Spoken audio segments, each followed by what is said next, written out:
Okay, good afternoon, everyone. We're like to call the Finance Committee meeting of this Keystone Central School Board of Directors meeting for August 27th, 2024 to order. And I don't think we have any presentations other than what's on our first item on the agenda. And whether we have a hearing of any visitors. I don't see anybody online or so. If not, we'll move into the items for discussion. First of all, we have Audrey Bear here today to present information on the second Liberty Curtain bond. So Audrey, it's all yours. You want to just come up to the mic there? Oh, you got handouts. No, I like paper. You always have handouts. It never fails me with technology. It's the same thing on the Word docs, right? Yes, it was emailed through. Yeah, if you prefer the screen, if there's no Thank you. changes. Oh, okay, yep. Thank you. This way, if someone's screen isn't working. Sure, no, I appreciate it. Thank you. It's double safe that way. Oh. It's a fail safe. So it's good to be back. For those of you that are, is it not picking me up? You can. Am I pull- closer? There you go. Lean in, lean in. Not a sensitive microphone, lean in. It's good to be back with you. I was here last fall. I know some of you are new and haven't seen my face before. Willing to go through and answer any questions about phase one. I'm going to review a little bit in the packet of the phase one borrowing for the Liberty Curtain construction and give you an update on where we stand with phase two.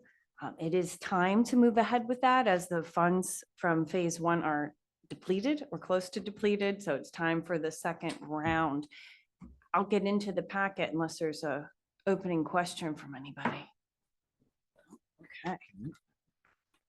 So turning in on page 2, this is where we stand today. So these figures, each column is a bond issue and each row is a school year. Sorry, I leaned back again. I forgot. Stay close. So the top row is the 24-25 school year. The school year we're just starting. You're 2 months into that budget. And for example, the first column, there's some abbreviations there. So bear with me. General obligation bonds, Series A of 2020. And you see those payments. Everything here is fixed rate, locked in. If you do nothing, it won't change. Okay, so they're locked in. So the $1,219,600 you see in the first column there under Series A of 2020, that represents 2 interest payments and 1 principal payment. That's your total for the whole school year for that particular financing. They're just added together here to make it easy. So we just have 1 column per bond issue. If you go across at the same time, when we borrowed the Series A of 2020, we had the Series AA of 2020. Now there's a reason that was financing was done in 2 separate pieces, and it was kind of alluded to in your earlier presentation today. The first column, if you look at the bottom, the purpose, there's another abbreviation. I apologize with these columns. I run out of room. ESCO project, that was the Energy Conservation Project. And there was a mention from the earlier presentation, 20 years. So when you have an energy conservation program, whether it's heat, solar, it doesn't matter what type, if it's under that legislation, you're limited to 20 years of payments. So that you'll see the first column, 2040 is the last payment. 20 years is all we were limited to with that piece.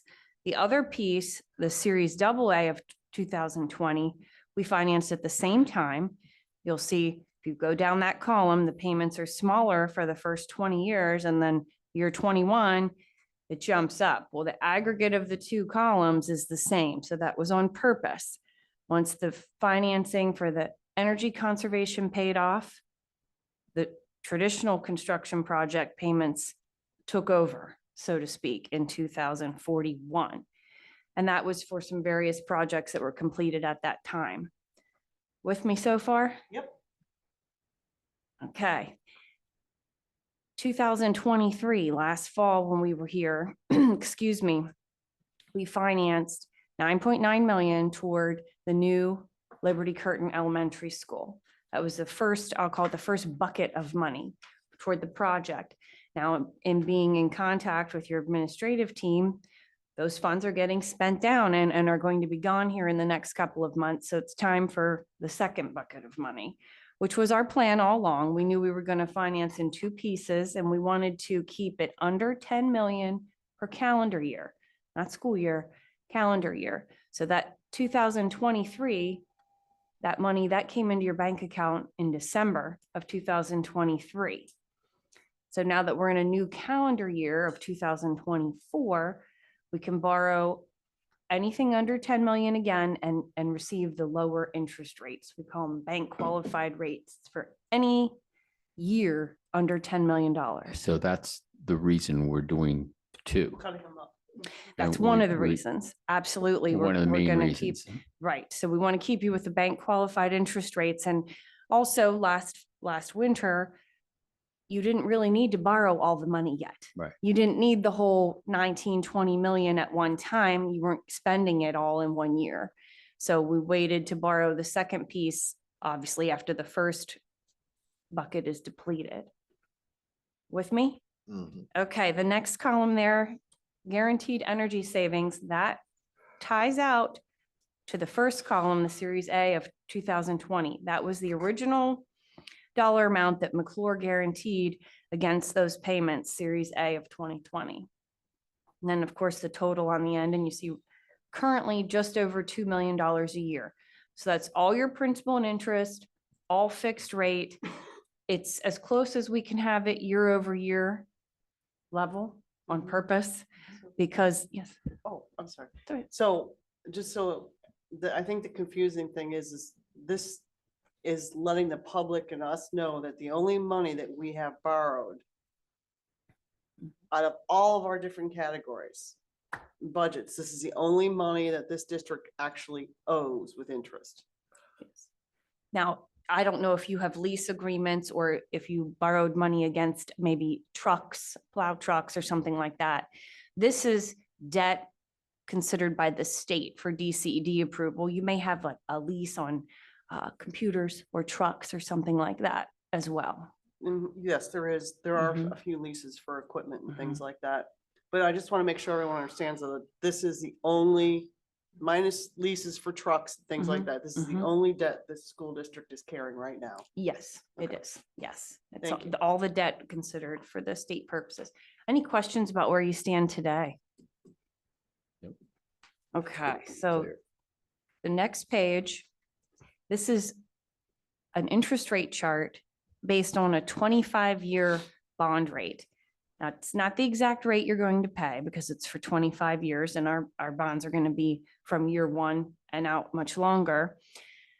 But it's a good way to track where municipal bond rates are because it's a nationwide index put out every Thursday afternoon. So you can see here last week, we were at 3.88% for a 25-year. Now that's a week old, as you know, this was sent through with your paperwork last week.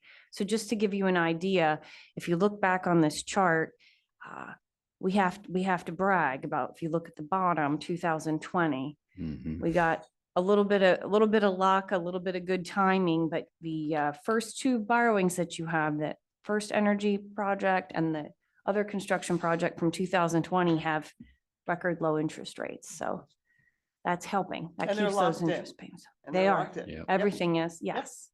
Yep. So that's, we have to look at that and be glad we got one project in at record low rates. So the next page, column 2, is the total that you saw on that first page. The existing debt, that's what you're paying now. So you have, again, as we phase up till 2026, 27, you're just over $2 million a year. So the total there in column 2, you know how that's broken out. We already covered that. So column 3, what if, and these are interest rates last week, we borrowed another 9.9 million, which was our original plan. See, I knew I would put one of you to sleep. That's okay. The 9.9 million, keeping it just under 10 to finance the we'll call it the second half of the Liberty Curtain construction. What might that look like in column 3? And we call this a wraparound structure. If you look down column 3, we have smaller payments while column 2 is still outstanding. And as the older payments mature and that column 2 goes to 0 in school year 4950, if you go down column 3, that payment jumps up on purpose. But if you look to column 5, you don't have a jump in 20 years. It's just a replacement for column 2 as that goes to 0. So again, interest rates last week, 9.9 million into your construction fund to spend on projects. You look at column 5, we get to about 2.5 million a year, and it stays there. It stays as close as we can to even year over year for budgeting. So what questions do you have for me about that? First, you are exceptional at explaining things, especially for people who get scared when they see a number. They're big Okay? numbers. They're big numbers. Right. So what would be so helpful to myself, possibly others, is add another page, Mhm, okay? Page 5 of 6, mhm. and take this concept and please make it as to the best of your ability of what you think to help communicate.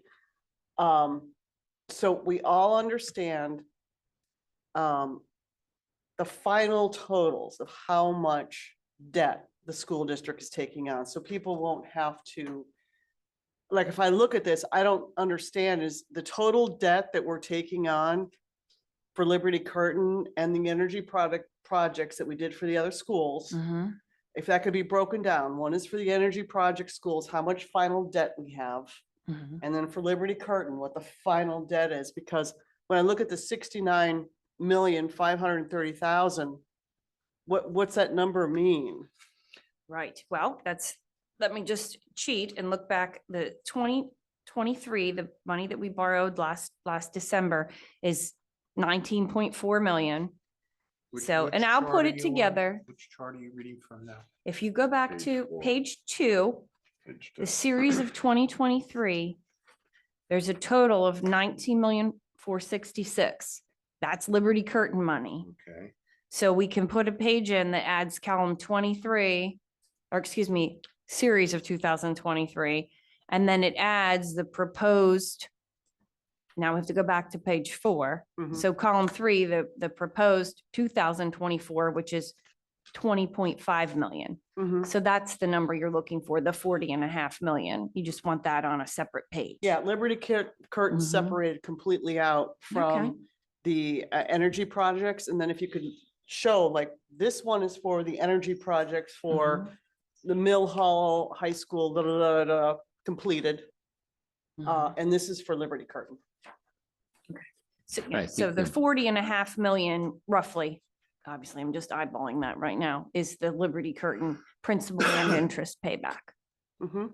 Yeah, so yeah. You just want that on a Yeah, separate so page. the two major pieces are completely separated, and then anyone looking at it would say, okay, they did energy savings projects in these schools, and this is how much Liberty Curtain is finally gonna cost the district. Mhm. That'd be great. Okay. so we're looking at being roughly $70 million in debt. Yes, that's the Then how principal and many interest payback. That includes interest. That's principal and Okay. interest. And you can't pay them off early. You can, if you have, after 5 Oh, years. you can? Yes. My mistake. I Yes. thought we weren't allowed to ever pay it off. I mean, granted, we're No. not doing it in the next 5 years, but If you I mean, turn after we're- back, if you turn back to page 2, turn back to page 2 with me. At the bottom of each column, there's a row that we didn't talk about that I'll go over now. It says call date. So that is the first date respective for each bond issue that you can call in or Oh. refinance. Right, And it's on that date or any time thereafter. would you please put that description, what you just told us, on that other Mhm. page? So any of those Mhm. acronyms or anything also have them Mhm. all on that same page. So anyone it's- looking at it will know it's what. right there on that page. It's on it's on the bottom of page It's on the 2. bottom of So the page new 2. one, But no one knows what the word call date means. if I just looked at this, I wouldn't know what Mhm. that meant. Right. You see what I'm saying? Mhm. That would be so helpful on that page. What does call She date wants like a mean? glossary. What, yes, thank you. Lovely. Yeah, GOB, anything that, so anyone looking at this that would be so helpful. Otherwise, I think it's just, you've done a stellar job.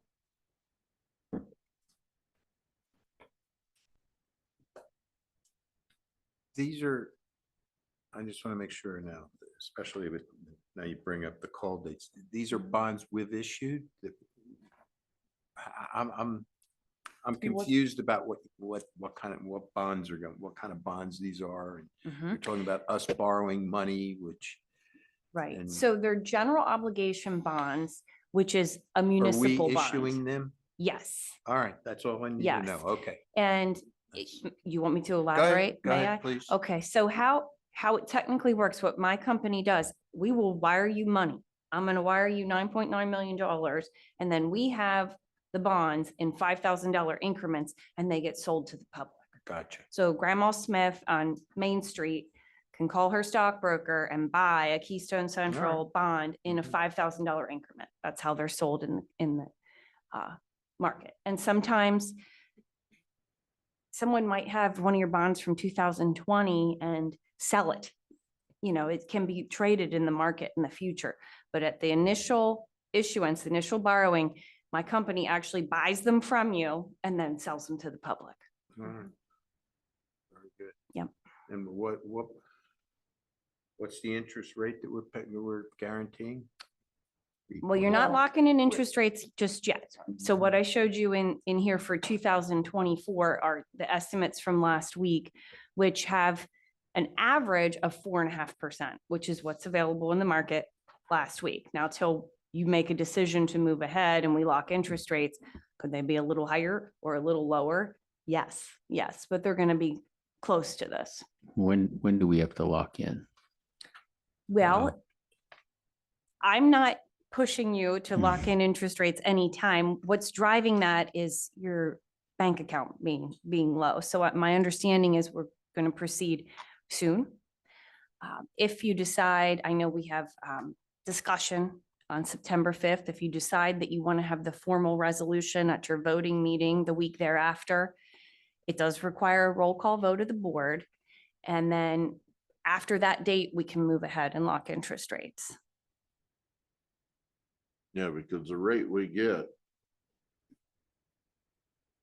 corresponds with what we're fluid with in the bank account. If we have a low bank account, the rate's higher. If we have a lot of money in the bank account, the rate is lower, right? That's one of the factors. Yes. Yes, And our and rating- one of the big That things. is one of the factors, Joni. It is.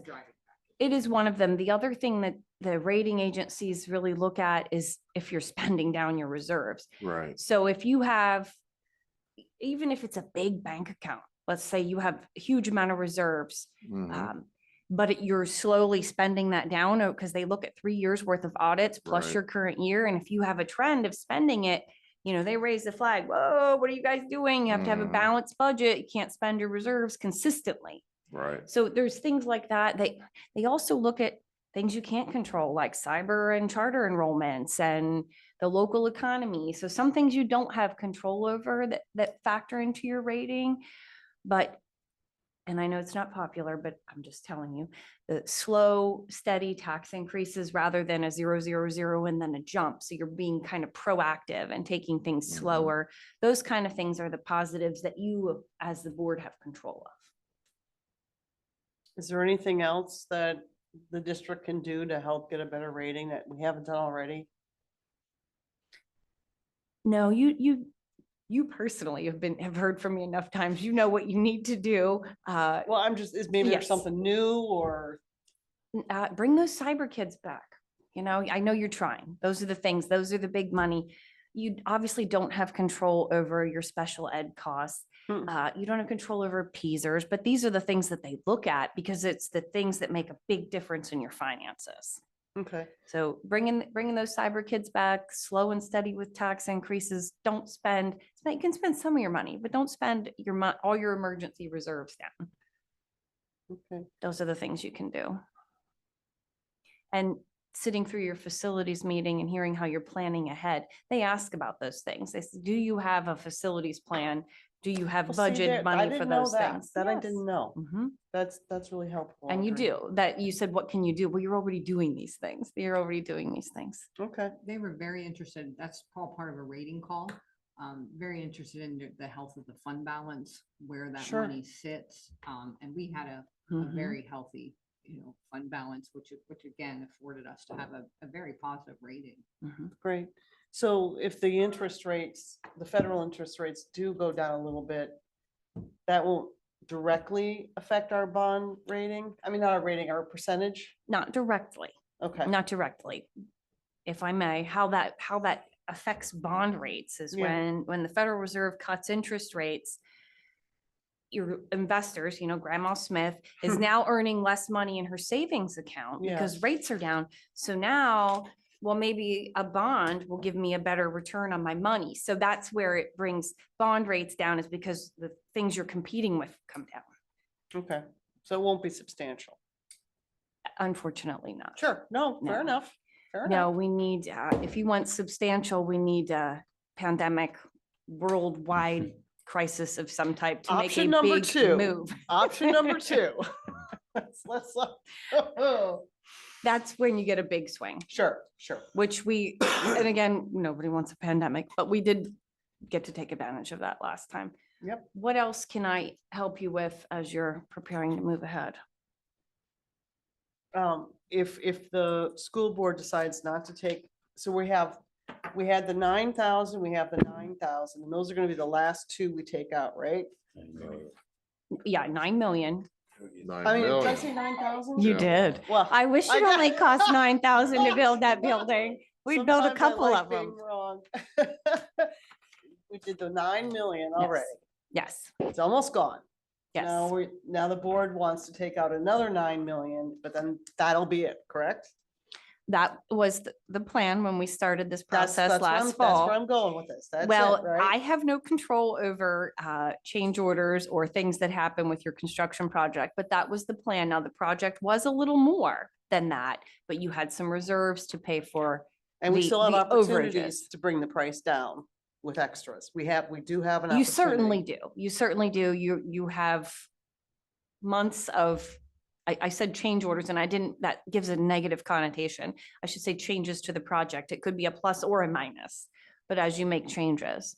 But the Okay. plan that we put together before you instituted this project with all of our hearings and meetings, Mhm. over a year ago, was to borrow the 9.9 million twice. And anything over that would come out of district funds. Mhm. That was the plan. Mhm.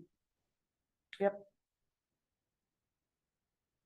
To help keep it in line, we need to learn how to control some of it. What can we save from the old school and reuse furniture, stuff like that? We need to go over that in grave detail soon, please.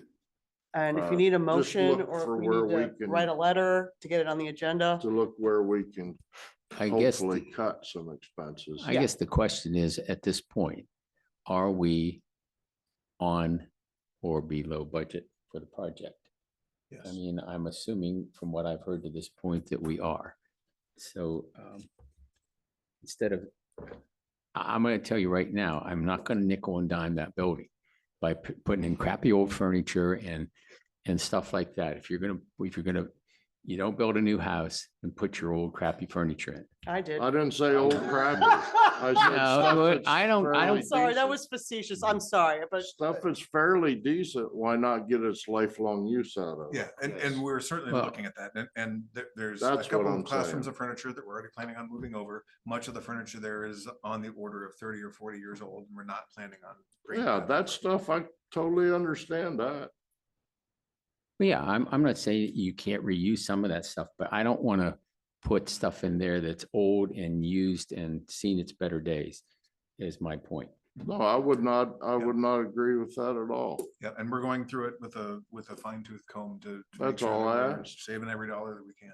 But Yeah, and no, this isn't, I don't want to take up your time, Audrey, No, but it's this is a to conversation, get things to like that news flooring and meeting, things like so- that too. I'm used And to getting lighting, bid we, at. we definitely, we don't need the embellishments.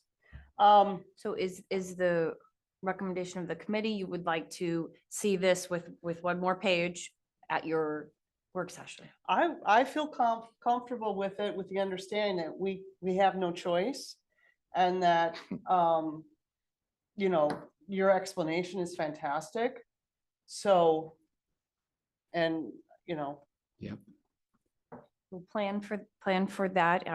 I'll be with you that night and we'll plan for the formal motion to be on your September voting meeting. And if I may elaborate on the process a little bit for the new folks, prior to your voting meeting, there will be an advertisement in the newspaper. This Mhm. is a state requirement. You have to do it. And your bond attorney will take care of placing the ad in the newspaper that the school chooses. We work with these ladies, take care of that. There will be an ad saying the board is going to consider a debt incurring resolution. And then if you do approve it at your voting meeting, there's another ad that must be in the paper that says you did approve it. It's part of the state requirements for DCED, which is Department of Community and Economic Development. Because you're a school district, you're a municipality, you must apply with them for approval to take on debt. So it's part of the process with that approval is the before and after ads and the resolution and a good bit of other paperwork. We all know the state likes nothing less than this, you know, they need a stack of paperwork, which your business office is helping put together. That will be submitted and there's a 20-day approval window on that process. In the meantime, while the paperwork is sitting to be approved, we can go ahead and lock in interest rates and get everything ready for settlement. So, you know, tentatively, you would see money in your bank account at some point in October if we approved it in September and you were ready to move ahead. mhm. And while the money's sitting in the bank, we can still gain interest and we won't be penalized, correct? There is restrictions on how you can invest the funds, just like any other school funds. The school code limits how you can invest it, but yes, you can earn some interest on it Mhm. once it hits your account in October. We The currently buses. have that account, Elizabeth, in like a 4% money market account. Mhm, that's what, yep, I just want. back to where I've asked in the past. We had 9.9 million on the, or 9,900,000 on the first loan. How much of that have we used? Because that's something I'd like to see. Where are we? What's left? We have just under 3 million left. of Okay, that. So you figure we have to get through September and half of October. So the timing will be about right. Now, we won't deplete it, but we don't want to get to where we're, you know, in need of. that's where I've said I'd like to see something that under the Liberty curtain on the bills where it says this is where we were, this is what we spent. So we can keep a running order on it. That was, yeah, and Joni started that process, but we still Mhm. have to be tweaked a little bit. It's gotta be So tweaked quite a you bit. got the total, the 9.9 and change, whatever this is. Okay, and then the deduction, the deduction, the deduction, the deduction, so there's a, Yes, a so there's live- a logical yeah, way to look at what we've spent that and where, helps to what we got clarify left it. to spend. so we, at the end of the month, we see, okay, there's, you know, $4.6 million left. I mean, maybe that's where the miscommunication came. Right, because I'd like to see those numbers. Mhm. And at the same time, like you were saying, there's certain ways that can be invested. I know Joni's been investing money well for us. You know, and also another side of that Liberty curtain is how much interest are we making on the money that we did borrow? It was all on one sheet. That'd be so helpful. Yeah, we don't get to see any of that.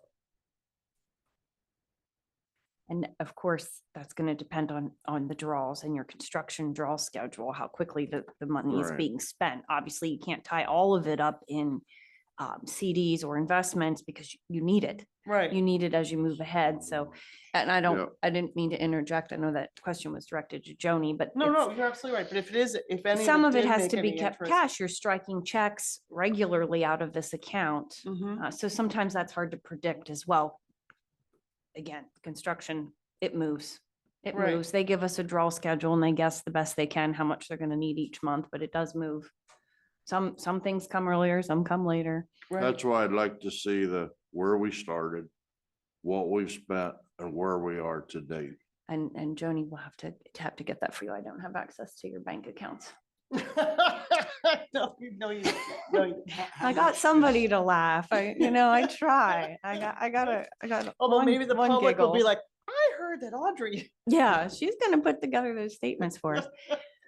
But Sorry, that's where we stand. We didn't want your account to get to zero and No, have right. past due invoices or anything. So that's why it was time for me to Mhm. come back now. Right. So that by the time this money does get into your bank account, the old, we'll call it the old account is close to depleted, Mhm. but not zero, because we don't want to run out and not have money for No. bills. Right. What else? What else can I help with? I think you did a pretty good job of explaining how this works. And Mhm. so if you can come back to the meeting, the work session on the Mhm. 5th of next month and give similar presentation for everybody We'll do that. and And we'll go have from everything there. ready for consideration at your voting meeting then. And again, you will see that advertisement just once, Mhm. one time, minimum of 3 days before the meeting. So you will see it probably after your work session, but we may have to place the ad before that. We'll have to check the newspaper deadlines. Sure. Yeah, 3 days. Yeah, mhm. All right. No, that's great. You're a very good communicator. Appreciate it. Thank you. Thank you. I'll add that Okay. extra page and update the interest rates when the time comes for the next meeting. Thanks. All right, thank you, Audrey. Appreciate it. As always. All right, moving on. Interest earnings. I think Joni's just going to give us a quick update on where we are with our investments and different Mhm. funds. Yes, I think you guys were just talking about the interest, so I did pull together some numbers. I will do this every month. And I will also add Fund 39 to the numbers as well. That way you'll have that in front of you as well. So we have the CD out there that has $7 million in it. And the interest for 22-23, and that was only for 3 months, just to kind of give you a last year view, we earned about $90,650. In 23-24, we had it in for a full year and earned $368,413. So the total interest for that CD for a year and 3 months was almost $460,000. If you do remember in 23-24, we did discuss at the recommendation of the Finance Committee to move $372,960, which was the interest at that time, to the Capital Project Fund, Fund 32. So that was also, again, moved. And then we also had created the money market account, which earns about 4% interest. So for 22-23, again, that started in March of 23, and it earned about $28,685. Total for last year, which it was a very good year, it earned $453,865. So we have a total earned in there of 482, about $550. We may want to discuss sometime, again, once we wrap around, pull Sam in, maybe recommending putting some of that towards capital projects as well. Right now it stays in the account, just reinvesting. So again, that I wanted to share that with you. Chris, you'd asked about Fund 39. So that money went in January. And it has earned $155,830. And that Okay. is also at a 4% rate. So when we receive that money October, the additional Right. 9.9, we will put it in that 4% account again. And you Okay. will see obviously larger numbers being earned until we spend that down. So Right. we worked with the bank. It wasn't a 2% account. I think it was 1.9% account. And so when we met with them, we said, we will move it out to a Pliget account or some other account if you won't give us, the interest rate, which we're earning on the other money market account. And they came back and said, we will. Yeah, you So- gotta play hardball. Absolutely. And we would have moved it into a Pliget account. It has to stay as liquid as possible. So that would have been a little bit harder. You can only do so many withdrawals out Right. of a Pliget account. So we were kind of rolling the dice on that, but they did come back and say, yeah, we'll give you 4%. Cool. So. Good job. But I will do that. I will add that. And for the board meeting, I do give you Liberty Curtain expenses, but I can put the total at the top and give you a running balance so that you can see at the bottom that we have about $3 million left in that. Well, as long balance. as all the numbers add up, this should just be like a, you know. It'll be a running balance, right? Here's It'd the just be total, nice to be 539. able to see that so we can, Mhm. you can look at a piece of paper, look at your computer screen and see where you are. Right, Just like when you're balancing your own checkbook. we can do that. I can put the beginning balance of the 9.9 up top and then all the expenses. I'd underneath, appreciate and then the that. balance. Thank you. Yeah, yeah, everyone will be happy. Public, everybody. That's wonderful. I had a quick question on these, Joni, please. So, what I don't see in this is anytime I see a question or anything that might be helpful to lessen a question, maybe, or maybe it's obvious to everybody else. I don't know how much is still in each of these funds. So that's for the CD. We Yeah, the First invested National. a flat $7 million. We did that March of 23. So there's $7 million sitting in the first one. Yes, and that Can just, can we add a line, Mhm. current total as of August 2024, however you want to word it? Mhm. How much is in that particular one? That would be very helpful. And same with the next one, the general fund money market. yes, no, that one fluctuates. That's just, that we use, that's our liquid account that we move money constantly. Sometimes every day we move money back and forth. My concern is giving you a static number. Because Okay, well then can we somehow, so it shows consistency, divide, however you devise a way to say that this one is fluctuating due to You day-to-day could do a operations or. Average monthly balance. I can Yeah. do that.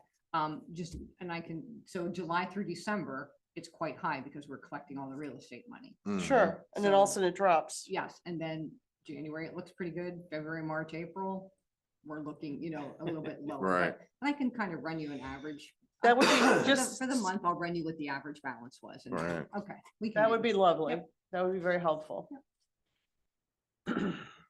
Okay. Moving on to the tax office restructuring. I guess that next department here.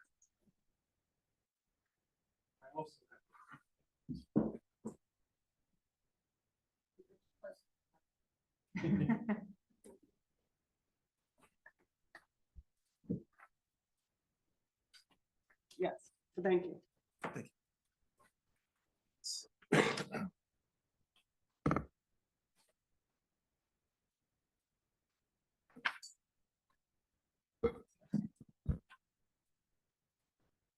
Okay, so this isn't something that the board has to vote on, but it's something that's important for you guys to be aware of. I'm going to try to give a very high level overview and then answer any questions you guys have. But it's actually a different governing body that's responsible for making these decisions. So the very high level background is earned income tax years ago was a mess in Pennsylvania. There was tons of collectors all over the place with different rules. The state passed an act which consolidated that and required each county, it's not technically just a county, but 60 different districts throughout the state to appoint one collector for their earned income tax. The group responsible for appointing that is called the Tax Collection Committee. And in our district, that's the Clinton Tax Collection District, has a tax collection committee who makes these decisions, among other decisions that were required to by law. At the inaugural meeting of the Tax Collection Committee, they appointed the Keystone Central School District to be the collector of their earned income tax. It's a little bit of a unique system. Only Lycoming County and Clinton County have a school district collecting their earned income tax. Other counties use professional collectors, or they use bureaus that were set up specifically to collect the tax. On page, there's a couple different page numbers. I'm looking at the very bottom right corner of the paper, page 2. It shows the current Act 32 collectors. There's 60 different districts, but 52 of those, because that 19 number next to Keystone Collection Groups actually just moved up to 20. 52 of those 60 districts are collected by 2 collectors. Berkheimer or Keystone Collection Groups. They're the major ones in the state. And then there's a few single county collectors like we have here, and then a few boroughs that serve multiple counties like the York Adams Tax Bureau, Capital Tax Collection Bureau.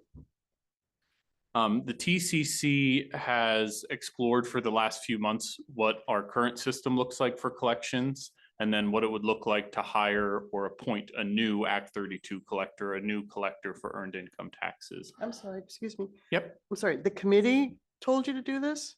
It was from Did multiple the committee people. members vote and tell you to do this? They didn't vote to tell me to do this. No, they don't have to vote. This was just Okay. reach into it. That's But something yes, you there- want- There were some committee members who Oh. asked, there were some school board members, some administration members, some concerns I had of my own.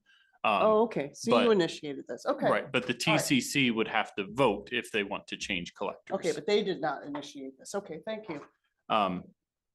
So the reason why that was really researched is, one, we want to be sure that we're efficient, and the TCC has asked, not through formal vote, but to look at all of our services, our legal services, our auditing services that they have to hire, and be sure that we're continue to be competitive. But in addition, with how cybersecurity is moving forward, with how technology is moving forward, it's becoming harder and harder for these smaller districts to continue to collect earned income taxes at an efficient rate. And I'll sort of skip ahead to the proposals that were received to illustrate that. That's on page 9. The Keystone Central School District Tax Office is the first column there. And some of these are averages just because of how collections work. There's sometimes different rates for municipalities and for school districts, certain delinquent collection rates, but these are just the averages. And I'm just going to stick with the earned income tax top line, but currently we charge an average of 3.34% commission to all the municipalities and to the school district to collect earned income tax. Berkheimer, their proposal for our district was 1.75%. Keystone Collection Groups was 1.6%, and Capital Tax was 1.5%. And then you can see at the very bottom there, I took an estimate of what those total costs would be for earned income, local service, and business privilege tax if all were collected by a collector. For the Keystone Central School District, our commission on those collections would be about $550,000, which would be charged to the school district and to the municipalities. Berkheimer would be about 285,000, the other two 275,000. So they're all pretty close. Now, we have some benefits to collecting it ourselves that are associated with those costs. The biggest benefit is we have a local office here in the district with local staff. It gives people a place to go, it gives people a place to call. But as I said, there's other concerns associated with that. One, we need to do what's called a SOC audit, system and controls audit. Those audits are in excess of $50,000 per year, which we currently don't do at our current interest rates. There's some security and technology upgrades that we probably need to do in our office just because of the size of our office and how things have changed. And all of those things cost more, which would require us to raise our interest rate and renegotiate with the TCC to say, if we want to keep collecting this, these are the new interest rates, and they would have to approve that. The other companies, they're not in the area, so they don't have a local office here, but they have other benefits that we don't have. Most of these companies, well, the first two, Berkheimer and Keystone Collection Groups, they collect in the billions of dollars of revenue for local governments, for school district, municipalities, counties. So they have much better security systems, much better auditing procedures. They have much better online filing systems, certain technology. In fact, if a TCC hires a new or appoints a new collector, they're required to do a few things. One of them is to get references from that collector. Another one is to do a site visit, which we actually did for Keystone Collection Groups recently. And they are able to, one of the stark differences in technology, which would cost us more to do, is with refunds, for example. People file their local earned income tax return, their employers withheld too much, they get a refund. It currently takes us somewhere between a month or two, depending on when that is filed, what season it is, for us to get that paper check out to the person that's owed a refund. which certainly seems quick when you consider if you file a paper return with the IRS or state.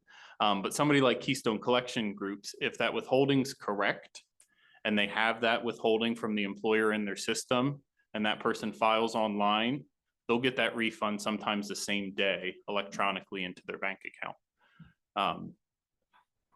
So I have made a recommendation that the TCC should consider appointing Keystone Collection Group over the Keystone Central Tax Office for a variety of reasons, including just the cost and the security and the technology, because it's going to cost the school district a lot. Well, not the school district, it costs the school district and all the municipalities a lot of money for the tax office to make those upgrades necessary to stay competitive. As I said, this is a TCC choice. They would have to decide to either appoint a new collector, to reappoint at a different commission rate, the school district, or to do anything else or to not do anything at all. It's their decision. But the impact that it has on the school board and every municipality is the earned income tax is collected. It looks like it comes out of people's paychecks or when they file a return as one line or 1%, but that's distributed to the school district and to all the municipalities. And what happens is the commissions are taken right off of that. So if there's a lower commission rate, those checks would be larger to the school district and to the municipalities because less commissions being taken off to collect it. But the flip side of that is then if somebody wants to walk in to file a paper return for earned income tax, if a new collector was appointed, that couldn't happen. There wouldn't be a tax office here to collect earned income tax.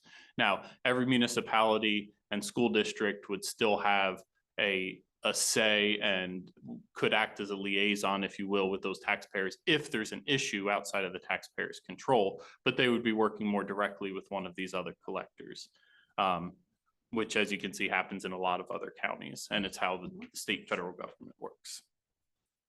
So that's sort of the 10,000-foot view of it all. This presentation gives some more detail, and I'm happy to answer any questions, but I don't want to re-give the hour presentation for you guys and bore you. I'd rather answer the questions that you have. Well, I have a quick question. Sure. What's every month or whenever your tax committee meets, you supply them with a monthly expense sheet, like how much you pay rent or utilities, staff. So in those reports, does the committee also see a net loss or a net profit? And if they see a profit, No, that's not how the collection agreement was negotiated with the TCC. So the Keystone Central School District, and every district does it a little differently. Sure. Some districts do that, and then they'll actually refund if there's a gain to the municipalities or charge them more to the municipalities and school districts if there's a loss. The agreement that the school district made with the TCC for collections is a flat percentage. If there's a gain that sticks in the bank account and is used up in years where there's losses. If there's a loss, then it's covered by those gains in previous years. So the expenses actually aren't seen. The only expenses that are seen by the TCC members are the expenses that they have to approve. They have to approve auditing services, they have to approve legal services, and they have to approve certain bond services specific to that TCC.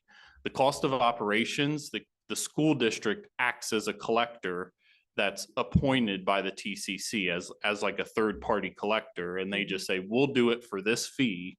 And then it's a school district's responsibility then to do all the accounting and the work to make that fee work for collections. okay, well, that was helpful. So then back in 2012 or whenever this was set up with the state, so basically the tax collector committee just has a flat rate and they have they're not sure. It's up to the collector to decide how to spend that average, what is it, 3.34%.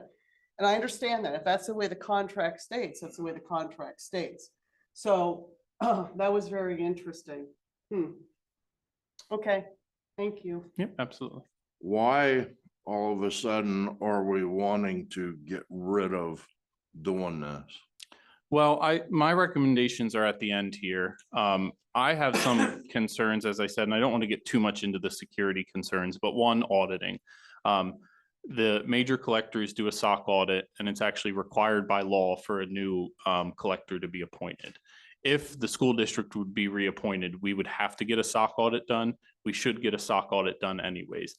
The audit that we currently have is just an audit of our financial statement. So they said, yes, we test some transactions that come in, we test where the money ends up, and it looks right on your financial statements at the end of the year. The SOC audit is much more in-depth and it tests your controls. It says, do you have the cybersecurity necessary to be handling this sensitive tax information? Do you have the correct procedures in place with all your staff to be sure that you don't have a process where money can go missing and nobody would know? They test all those things, which we don't currently have done. And then the cost for software is enormous. And as you can see, there's so few collectors in the state outside of those two major ones that there's very limited availability for software. We currently pay, I think, over $50,000 a year for our software, and it's really one of only two that we have. And it's not doing what we need it to do from a security standpoint or from a collection standpoint. The other software would be probably $200,000+ to implement in the district, which again, we can do these things. But I think what caused all this to come about is I've seen some deficiencies in the tax office that we really need to get up to speed. And the options are spend $300,000, $400,000, $500,000 to do that and raise that interest rate from 3 1/3 to maybe 5% to be the collector that we need to be, or use somebody else at 1.75% or 1.65% with those services available, but no local office. Well, I know the county has, I think, 2 people doing all their taxes, taking the collecting and the payout, the whole 9 yards. How many are we talking about? Do we employ? We employ 5. Why so many versus the county? The taxes are very different. So real estate actually is the largest dollar amount by far that the school district collects. It only takes about 1 employee for us to do 40+ or $25+ million of real estate collection, because that's not what's called a self-reported tax. That's an assessed tax. So we know what your bill is. We know what your property is. We know what you have to pay. You send us a check, it matches or it doesn't. The earned income tax is very, very different because it's a self-reported tax where employers need to tell us who's working for them, how much they're earning, how much has been withheld. And then at the end of the year, that all needs to be reconciled with an individual filing. We use a lot more paper than some of these bigger collectors just because we don't have the scanning capabilities and the online filing capabilities of some of the larger systems, which means that we have to manually review 30,000 tax returns that come in for the whole county to say, yes, this is what the employer said they withheld. This is what you earned. This is what your tax rate is. This is how much you should have paid. You balance, you get a refund, you don't. So it's really just the nature of the earned income taxes is much more labor intensive than like a real estate tax is. Okay. I know one question I do have, I know there's lawsuits going on with the tax office. If we change this out to another entity to take care of it, who is going to be responsible for the outcome of those lawsuits? Because I know there's a bunch out there. Yeah, I think there's only one pending suit currently, and it's a business privilege tax suit. And I think the previous litigation all was business privilege tax suits. In my time here, I haven't seen an earned income tax suit. Those suits are taxpayers suing us. We say you owe tax money, they sue us, we're defending ourselves. If there's collection procedures, the person collecting it would be responsible. If they say, hey, we have a taxpayer that hasn't been filing for 10 years, they still have to work with us because it's our law and it's our tax. But if we say, yes, we want you to file those as a complaint with the magistrate, that's the responsibility of the collector to do that. If somebody sues the district, then the district has to obviously represent and defend themselves. So especially for the current litigation, that would still go on as it has, because it's really just litigating. Here's what the district's law is. Here's what the state law is. And then the parties disagree on if that law means you're taxable or I not. know of 3 that are going on right now. And part of it is business privilege tax. Mhm.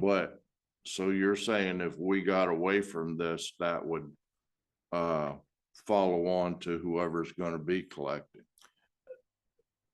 And you're Or right, is actually, the- actually, there's two that I know of now. And both of those are business privilege, but both of those were the taxpayer suing the district, filing a Okay. complaint against the district.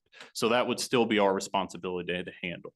If we were enforcing a legal action against the taxpayer who didn't pay, Right. then that would be the collector's responsibility to do. So, but I know we have two big ones outstanding, and I want to make sure that if it changes, the district isn't still on the hook. But apparently they could be. Yeah, I mean, if they sue the district, it's still our responsibility to defend Okay. ourselves, yeah.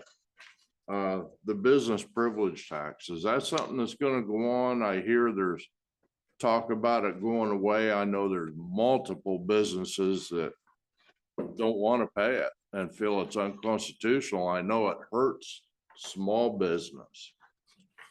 Sure, it's definitely Yes. constitutional, the tax.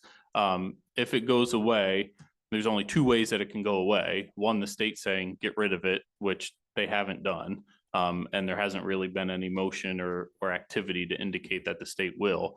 The only other way would be for the local municipalities and the school district who levy the tax to repeal it. So right now, it's the school district and I think 11 municipalities within our district have all passed a law levying a business privilege tax. If all 11 municipalities in the school district would repeal that tax, then it would go away. So if we did away with this, the employees go to wherever it's going because they know what's up to speed? Well, it depends. The earned income tax is different than the other taxes. The earned income tax, the TCC is responsible for saying who collects it. They're a separate government entity. They're the ones who pick who collects the earned income tax. The business privilege tax, local service tax, and real estate taxes are all taxes that the school district levy, and they have responsibility to say who collects it. I would suggest if a different collector is appointed for EIT, that's where the LST and BPT go because those are much smaller taxes with much less resources needed. It doesn't take a full employee to do local service tax, for example. Real estate tax is a little different. I think that should still be here because I think you need a local body to help collect that and to be responsive to the citizens, but that would be a school board decision. Right. But the school board already collects local service tax and business privilege tax for other municipalities, just like we do for earned income tax. So the business privilege tax every month, well, every 3 months for that, we send money out to the school district general fund and to all those municipalities who have a business privilege tax. But it's up to those municipalities to say, yes, we want the school district collecting our business privilege tax in the school district to decide who collects it. Okay. Okay, I'm sorry, Chris, do you mind if I just jump in? No, go ahead. Okay, now I'm really confused. Okay. Hmm. Which tax does the committee have power over? Earned income tax, that's it. That's Okay. it. Yeah. Only earned So income tax. The school board decides who does the local service tax, the business privilege tax, And the real estate tax. and the real estate tax. Correct. Okay, this is news to me. Yep, those are the four major tax revenues that Okay. the school district has levied. So the committee decides who collects the earned income tax. And the school board collects the local service, the business privilege, and the real estate tax.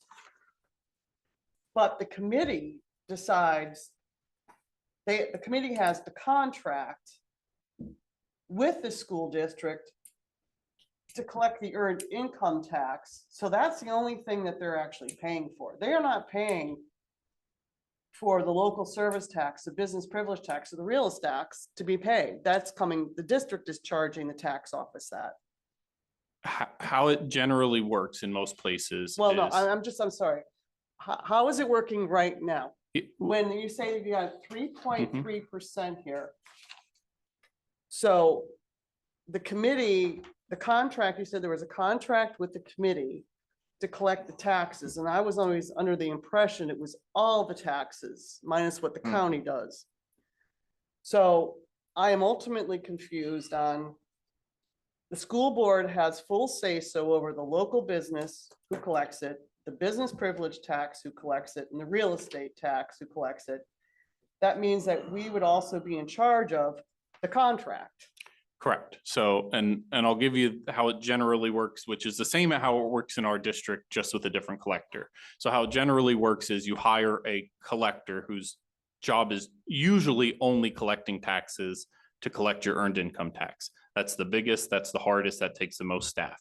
Since it takes a technical competency and software to do that, most municipalities and school districts then reach out to that collector and say, we would like to use your services for our other taxes because we are not professionals in business privilege tax and local service tax. Can we hire you to collect these other taxes? And it provides certain simplicity for the residents then to know that all of their taxes, this is the person I have to talk to. And that's how it's worked here. So the school district was appointed by the TCC to collect earned income tax. That's the only power the TCC has. The school district and all those municipalities, all but 3 municipalities said, will you collect our local service tax? Yes, we'll do that at 5% commission is what we charge municipalities. 2.5% is what we negotiated with the school district. Same thing with business privilege tax. We charge a 5% commission to the school district and a 5% commission to the municipalities to collect it. But those are separate collection agreements. As the sort of quote unquote professional tax office in the area, we've negotiated with those municipalities and the school district for the local service tax and business privilege tax. When does when this original contract was brought up with the school district back in 2012? 2008 is when the act was passed. 2012 is when it became effective. Okay. I would like the school board to all see a copy of this contract, please. Sure. And we need to know, we need to get with our solicitor if need be. And I'm just not dictating what we should be doing. I'm just saying, this is news to me. I have never seen any expense reports or anything for any of this. And I'm not saying I'm just saying news to me. So yes, if the board, the committee members sitting here have any objections, I'd like to see a copy of that contract for all board members. And then we can take a discussion at a later time about this, maybe.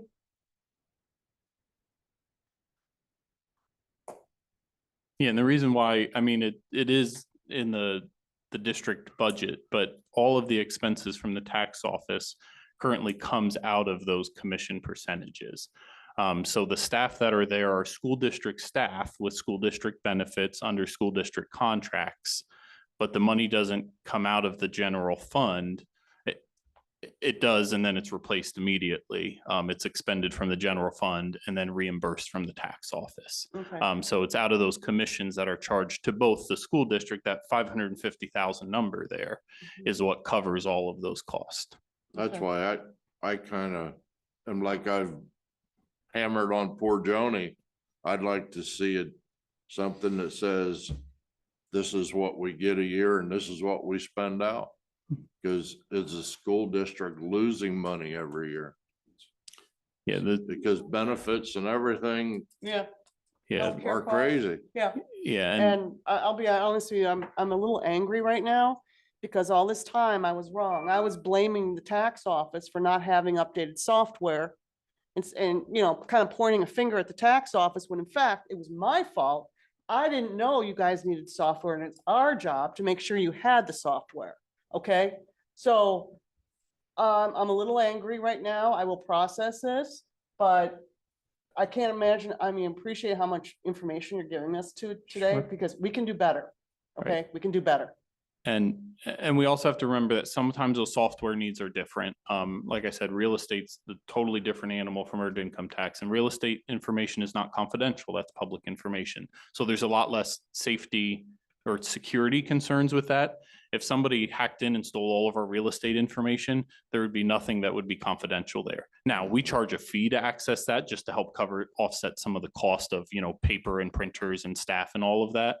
But if somebody hacked in and stole all of our earned income tax information, that's social security numbers, that's addresses, that's employment information, all of it, which is very highly sensitive.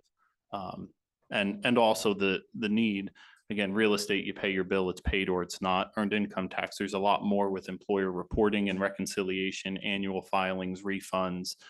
dispersing money between tax offices. So there are very different needs there, which is why that commission rate would go up, because the school district shouldn't be completely responsible for the software cost when we're using it to collect taxes for 29 everybody else. municipalities. Right. Yes, but Right. if you were taking a profit every year, okay, if there was end of the year profit and you kept a little on the side, just, you never Mhm. know. Then over those 20 years, well, not 20 years, I'm sorry, 12 years, whatever that time period is, a certain percentage, just like what we should be doing or doing, certain percentage always gets put in a bowl for knowing that software, technology, equipment, et cetera, will always need to be replaced. But that's neither here nor there. And I'm not angry at any employee or anything like that. I'm angry at myself actually for not even questioning all of this all these years. Again, I'm processing it. I'm fine. I'll come back with more logic later. But more discussions will follow. Yeah, and it, like I said, it's a very unique situation. It's only Clinton County and Lycoming County that does this, where the government school district is the one collecting the taxes as well, which is why it's sort of hard to separate those duties sometimes, because you're really hiring us as a collector, but we're also the employees of the school district, which actually is another point that I make in my recommendations, because I know Lycoming County is having some of these issues right now, is there's a delineation of duties there that can sometimes be hard to make. The auditors from Lycoming County, based on their agreements, would tell you that me sitting as here, getting paid through the commissions of collections, would need to bill this time to the school district, because I'm not here for all the municipalities that pay us commission. I'm here doing a school district role as a school district administrator, not as a tax office employee. And there's some other duties like that, which it's just hard to segregate some of those duties and decide, okay, what should really be paid out of tax office commissions? What should be paid out of school district general fund? With what you're saying, the employees that are in the tax office are employees of the school district. Correct. So we're held with them with the same $1 million. We pay the first $1 million of their insurance, Health insurance. the health insurance and all this stuff. So if that's the case, there's no way. That's just the high risk. That's just a cap. We don't Right. pay $1 million. Right, Well, let's but just say they got in a catastrophic accident, God forbid, and their bills went up past $1 million. We would be, as the district, paying for it and not the committee. I'm looking for, from what you're saying, this is obviously costing the school district money to have this office. It's not yet. Right now, all of those expenses are paid out of the commissions. But without raising those commissions and getting more money, we can't make the upgrades necessary. Okay, So the school district is not, in fact, the school district would have more money if they appointed a new collector, because the same commissions, lesser commissions would be charged. However, the school district would then have to probably retain one staff that's currently not paid, that is currently paid through the TCC. So it would end up being close to a wash, maybe a little bit of savings for the district. But that savings would have to be, some of that would have to be used to have a staff to do real estate tax collections, to do some of the administrative work that we're currently billing to the tax office, which in all honesty, probably shouldn't be done, but it's, you can't find a way to make that clear line. I mean, I'll be very frank with you, in my opinion, school districts should not be in charge of collecting taxes for other municipalities. Then why There's no have checks we and been? balances. There's no checks and We've been- Why balances. have we been? There's no checks, balances, there's nothing. Well, The reason why it's been done that way is earned income tax at one point in time was really only a tax revenue for school districts. Then municipalities also started to get in on that. And because we are unique where our school district covers the entire county, this one school district gets 2/3 of all of the earned income tax revenue. So at the time of Act 32, it was a newer revenue source for municipalities. This one school district gets the majority of it. They said, we'll collect it. It's become more complex. There's been more laws passed, software's changed, security's changed. And that's why I think it's time for the school district to say, maybe we shouldn't be an earned income tax But then collector. we're gonna lose that 2/3 income that we've been getting, correct? No, you'd still get the 2/3 income, just one of these collectors would send you the check every month, as opposed to the tax office walking it down to Christie to say, here's your monthly earned income tax revenue. Right now, we give a check to Christie every month that says, here's the $1 million of earned income tax we collected minus our 2.5% commission. And she deposits that into the general fund. So if the tax committee gives all the responsibilities of these tax collectors and the school district board gives all of it away to whether it's another local office or it's a corporate America or whoever this third party is. And you're saying we still need an employee? Well, if you would give away the real estate tax as well, probably not. Okay, The so- the okay. real estate tax though is very No, that's all. inexpensive I'm for sorry, us Nick. to I collect. appreciate it. That's all I needed to know. Yep. Give it all away. We don't need any employees. Okay. Right. But the real estate tax would be more expensive to give away than to keep an employee for. And I shouldn't say no employees. I do certain administrative work, certain state requirements, certain accounting duties that the school district would need to pick up. And there's not people in the business office that have the time to do that currently, Well, we could have Um, software though. Then we could upgrade the software that would take care of all that. potentially. Yes, that's what I said. Okay. So with you, like Done. you working with, for the district, we get rid of this, what happens to your job? Well, he's leaving. Yeah, I am leaving probably the beginning of next year. I'll be finishing law school in December, actually. Is that Um, why we're getting rid of the tax office? 'Cause you won't be It's here? one of the factors. We have another employee leaving our office. And we had another position that we've had 3 different employees in 2 years in. The turnover is very hard and it's hard to hire what we call a secretary under our union's contract to be a tax examiner, which is very different than a secretary job. So the turnover is something that it's already been hard for us to replace, but with 2 longer term or highly technical positions coming up next year, it's going to be hard to replace those and just create another issue in addition to the software and everything else. But no, that it's certainly, it's easier for me to leave and just say, find somebody else to replace me. You know, this is a lot more work for me to have to go through and try to do a transition into a new collector, but it Okay. certainly is one of the factors just for the long-term health. When do you need a decision from the board? The board doesn't need to make any decision Yes, we about do need to make a EIT. decision. We need to decide whether or not we're going to still collect taxes or if we're going to give it to a third party. You said locals, the school board decides who collects the local service tax, the business privilege tax, the real estate tax. You said the board controls that. For earned income tax, the board doesn't need to do anything. That's the committee. If. That's the correct. tax committee. If the tax committee chooses a new earned income tax collector and the board wishes to use that collector for their other taxes, then that would be totally up to you guys on when you would need to make that We decision. could still decide outside of the tax committee because the contract could be. Sure. You Yeah, we could. Right. So, You would want the municipalities to be on board as well, because like I said, it's much easier for your taxpayers to pay one place. And we have 26 of the 28 municipalities that use us as the local service tax I fully- collector yes, and you're all of them to be absolutely business correct. privilege. So we don't want them paying one collector for half of their local service tax and us for the other half. I or think vice that was the versa. whole idea of the consolidation and local consolidation is, I wholly support that, totally support it. So there are some options out there.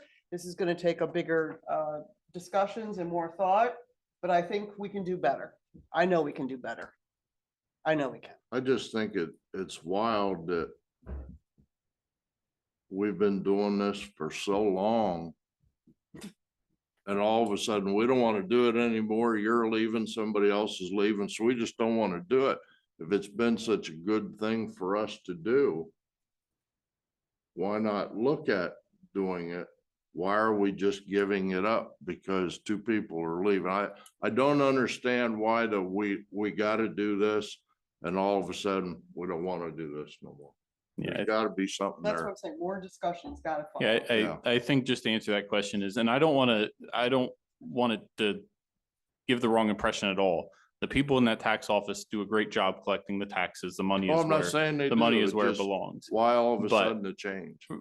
The cost of software, cost of security, the cost of auditing, all things that we've sort of just pushed aside for year after year after year And that's the problem. because we balance our budget, we use the money that we get We in didn't and know. that's But We it. every, didn't know. right, all the 29 municipalities have to make that decision, Right, correct? so then we would have to go back to the school district and municipality to say, listen, there's some things that we've pushed off for a few years, we need to get better about.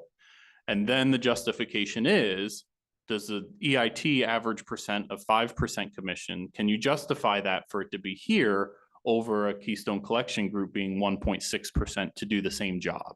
So that's why the TCC, in my opinion, really needs to vote on it, is to say, we're happy to still do it here. We're happy to make those upgrades we need to, but it's going to cost you 5% commission. When there's a competitor that will do it for 1.6. And that's totally their decision. But I think that they need to be transparent that it's not your only option is pay us 5% to do this job. The options are pay us 5%, we'll do the upgrades we need, or pay somebody else 1.6%. Or we look at a third option. Okay, I'm done. I'm done. Okay. And I think my email's on here at the end and my phone number. Please feel free to contact me. I know this is complex. There's a lot of different layers to it. Like I said, it's a very unique situation in Clinton County, which is why sometimes it's hard to think through all those pieces and moving parts. I know that within the office, there's differing opinions. It's hard for me to stand in front of my staff and say, listen, you're doing a great job, but there's somebody who can do as good of a job for less money. That's hard for me to do. It's hard for them to hear. But as you have questions, please reach out to me. I don't want you to feel like you have to wait a month for a school board meeting to learn the structure of what's happening and the suggestions. Well, I guess we'll wait and see what the tax committee decides. See, get some feedback from them and let them know that what they think they're in charge of, they're not actually in charge of all that. When We is are. the next meeting? They had a meeting in August where they had this proposal. It was probably an hour presentation. They have another scheduled meeting. I think it was published in the paper last week. It's here in the boardroom, September 5th, 4th. And I didn't see a Zoom option. I mean, I know, We can make a Zoom Yeah, option. please It's certainly. September 4th. and put that on, What time? That one I think is at 5:30. I believe it's 5:30. The TCC, I say I'm not a member of the TCC as a tax officer. I you're an can't be a employee. voting member. Yeah, you're Um, your employee. employee. But it's sometimes hard to get those 27 or 28 municipalities to come to these meetings. Mhm. There's a handful that always come and are very good. So we've tested a bunch of different times. The daytime seems to work the best, Well, but try that leaves Zoom. out a certain, we did that before as well, and that one didn't work too well, but Well- we can try it again. Yeah. Kristen, Um, when you figure out, will you just send us out an email on it? I Yeah. appreciate it. And I think you sent out the last agenda, right? I did, I sent There'll be another agenda, I think, this week that the board should get. It'll say the location, the date, the time, and the items on the agenda. Okay. Okay, and it's up Okay. to the committee members. If they don't want to show up, they have no interest, but at least if you got Zoom Right. or in a call in, they, Yep. unless they're living. And to be very fair, Christie's on the TCC as a school district delegate. I am not. But I gave this presentation to help people understand at the TCC. It was okay attendance for that. I haven't had much feedback. Yeah, I haven't had much feedback, which is pretty good for a TCC meeting, believe it or Wow. not. That's sad. Except for I actually got feedback from the city of Lock Haven, who wasn't at the meeting. And they were very indifferent to it. And they said if it's going to be collected properly and cost us less, then so be it. Well, The it's their meeting job is to learn scheduled for, about it. sorry, the meeting is scheduled for September 4th at 5:30. And then you guys will all get an Thanks. agenda this week. Thank you so much. All right, thank you, Nick. Absolutely. I think I have one more item here. Yeah. The settlement, I'm sorry, Chair Jeff. Settlement agreement is next. So this one's unique. You guys usually don't see settlement agreements for real estate. And as I said, we don't have to have this in executive session because real estate isn't confidential. Real estate's public information. So as you guys are probably aware, there's appeals that happen pretty regularly for property tax assessments. Sometimes those are residential homeowners, other times those are larger businesses. How it works with real estate tax assessments is the county's responsible for the assessment. But the more years you go away from a countywide reassessment, the harder it is to have parity in those assessments for new buildings and everything else, just because economic factor changes. So the farther you get away, the more of the large businesses start to appeal their real estate tax assessments. We've had a handful of those in the past. There is a board set up to vote to decide if property tax appeals should be lowered, raised, stay the same. That's also a county responsibility. But this is one that has started to go through the court process, and the county is recommending a settlement for it. Again, just to be very transparent with my opinion on the matter, is the county has the same exact benefits from tax revenue as we do. It doesn't make sense for both of us to get our lawyers heavily involved and pay lawyers twice as much when the county has the same interest that the school district does. They want correct assessments, but they operate off tax revenue. So they need to be sure that they're not arbitrarily lowering assessments. So that being said, my opinion is we give deference to the county, who's the professionals in the assessing, who has the lawyers that work on the assessments, and who have the same exact interest in mind as the school district does. So this is the settlement that they recommended, which is why I think that the board should agree to it, because they've come to these numbers with the same interests in mind. But this appeal is from Susqueview, and this has been litigated for a little while now.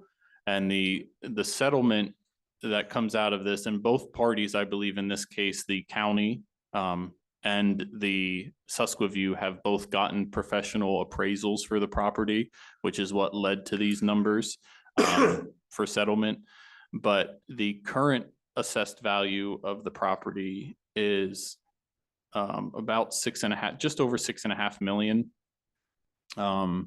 And there's sort of 3 different years here. It reduces the settlement year by year, but the final assessed number ends up being at 4,488,120. Now, I know that seems like a very big difference from the sale price, but like I said, how the assessments work is whenever your last countywide assessment is, any property's current value has to be converted into the value at that time of the last assessment. So that's what we call the So common they're all level equal. ratio, right? So for 2023, your actual value, your fair market value of your property had to be reduced to 63.6% to match that figure from then. So really that's what they're using, is just the sale value of this property, $8.2 million, by the common level ratio for each of those years to get to the assessed value for 2025 and forward. And Christy also has experience here and knows a lot about real estate taxes. But this does take board action because it is a settlement. It's not just the court saying, here's what the assessment is. It's not just the county appeals board saying, here's what the assessment is. This is actually a settlement, which means it needs board approval. I don't have authority to sign off on that settlement myself because that's the board's job. So the board would need to say, yes, we agree with these numbers. And yes, we authorize the tax office supervisor to sign off on the settlement that looks like this. Because the full settlement document with all the little details that the lawyers have to approve isn't drafted. But you guys certainly can say, here's the numbers we agree to. As long as the settlement's consistent with that, then Nick, you can go ahead and sign off on it.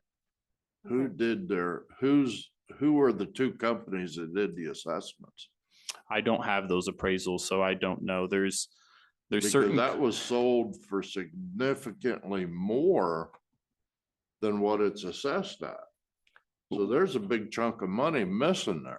Which is always the case because of that fair market value, because you have to, Chrissy, do you know when the last countywide assessment was? It was over 10.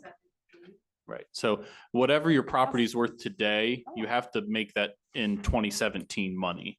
So if $100,000 property in 2017 is worth $150,000 now, it still needs to be assessed at $100,000.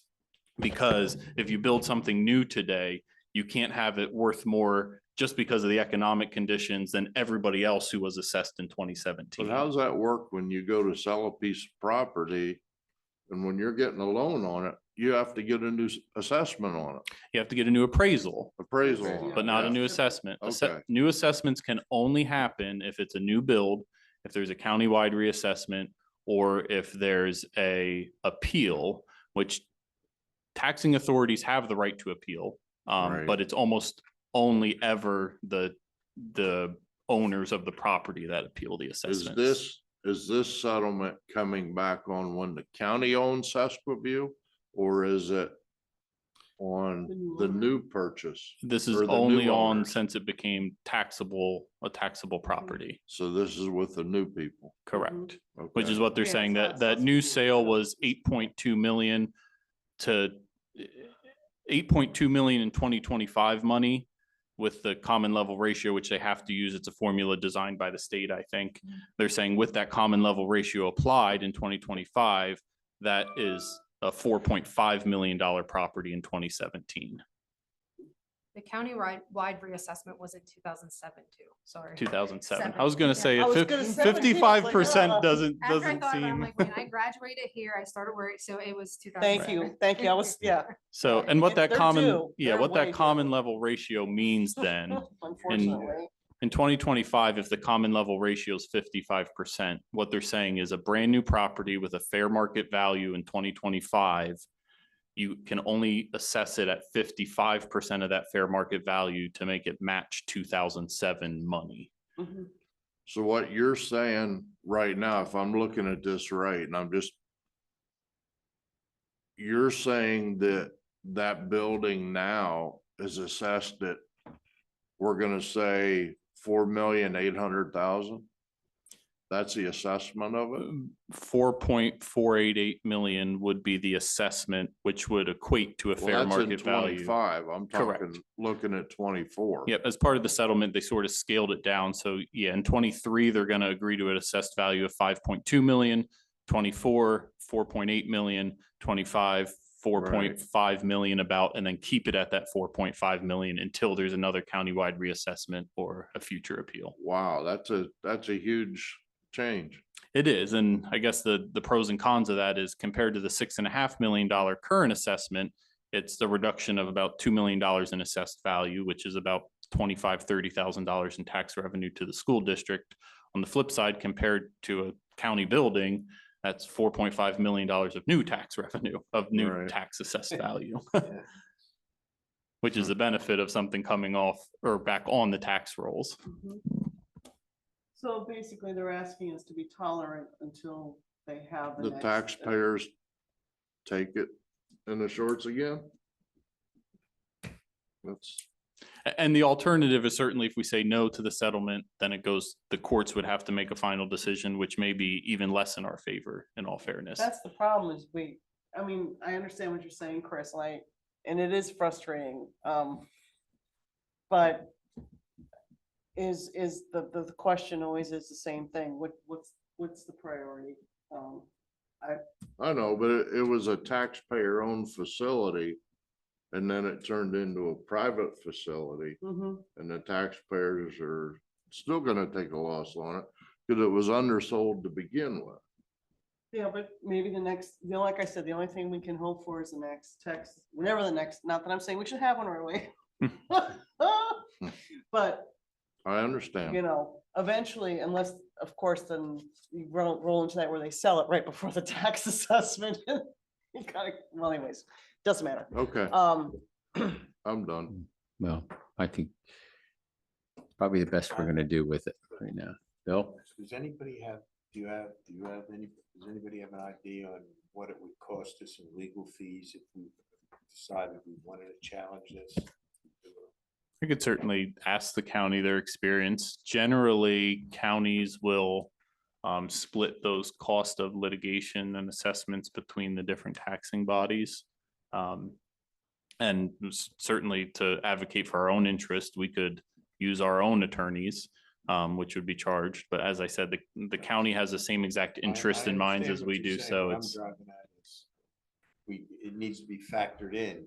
Sure, yeah, and I can ask if, I mean, it could be a really big hit Yeah, it to probably would pursue be. this in litigation. I don't think we'd recover what we're losing. Yeah, that's yeah. what I'm wondering about. Well, and the big unknown is what will the courts end up saying? The Right. court might say, well, no, we think $6 million is a fair assessment, which is higher than what we've agreed to. But the court may also come back and say $3 million is a fair assessment. And then we're out that revenue forever until another tax I don't assessment. think they would do that with the size of it and what it is. I agree. Generally, the courts have at least said the sale price is a fair reflection of fair market value. You're Right. required to apply the common level ratio to that. And if that's the final number that we get to, I doubt a court's going to say they're going to give us any more than that unless we can really prove that because of the nature of the sale, it was way undervalued in the sale price. Well, I'll keep my mouth shut on that, but Just, you brought up something there. Is there a comparable building within the area?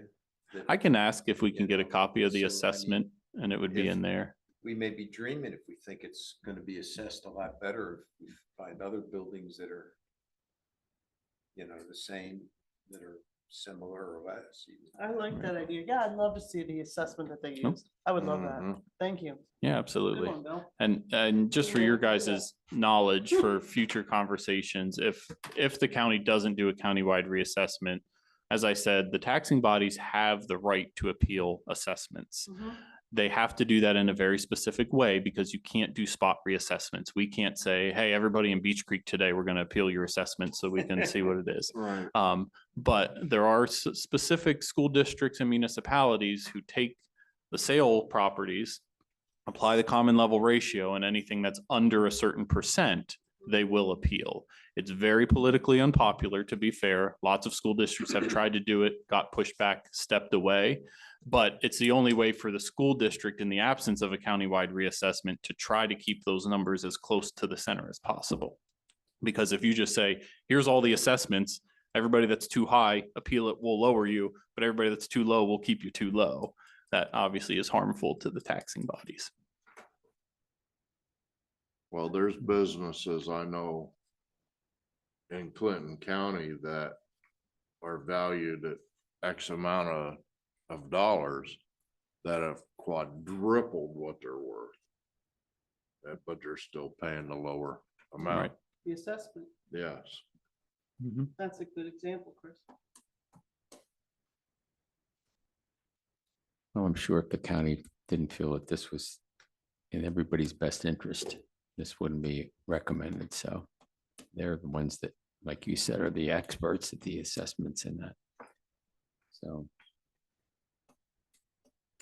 we probably, it would be a good logical for us to recommend that we accept this.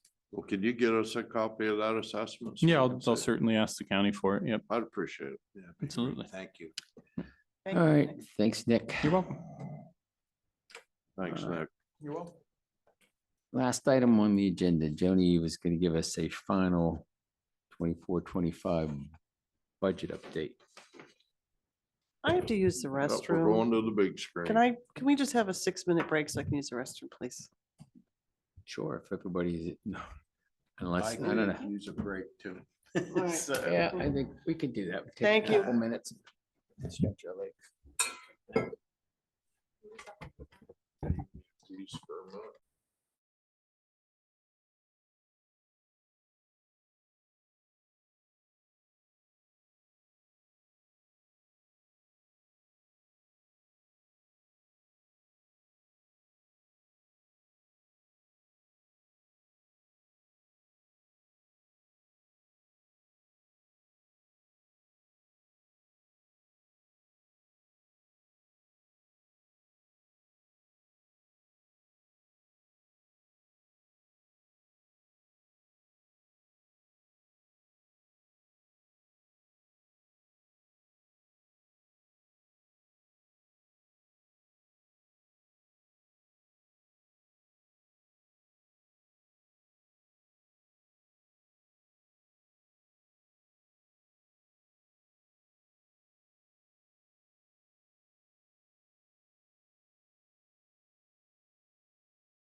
This meeting called back to order here. We're back in session At at 4:38. 4:38. And we have one item left on the agenda. And as I said before, we took a little break here. I think Joni has a final budget update, 24-25. Okay, for 24-25, actually some good news. We did learn that the state came back and gave us some additional monies for the 24-25 budget. Oops. Why does that say Jackie at the bottom of that screen or the top of the next one? Where does it say at the top? Down the bottom left corner. Oh, that's just a note. That was a note. Okay. Yeah. Yes, I So see is that she now. reviewing? No, I didn't either. I'll take it out. Okay, No. let's- no, she doesn't see it. okay, thank you. Where does it say? It's So something, it was in one of the presentation notes that she just took out. on the left was the 24-25 budget that was submitted to PDE.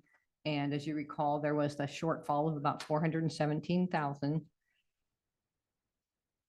PDE then came back with and did allocate additional monies towards for us for the state with a different couple of pockets, basic ed, adequacy, and we'll show that on the next slide. But at the end of the day, they did come back and we now see a surplus of about $377,692. And I'll break that down on the next slide. What I do want to just point out too, though, is the reminder of the DCED grant that we have submitted that we should learn about maybe this week, maybe next, that we do have a 25% match. So, and that equates to about $1.4 million. That will depend on exactly what the quote comes in at, but that's an average what the Sorry. numbers we have now. What's, depending on the quote, what again, what is our 50% match?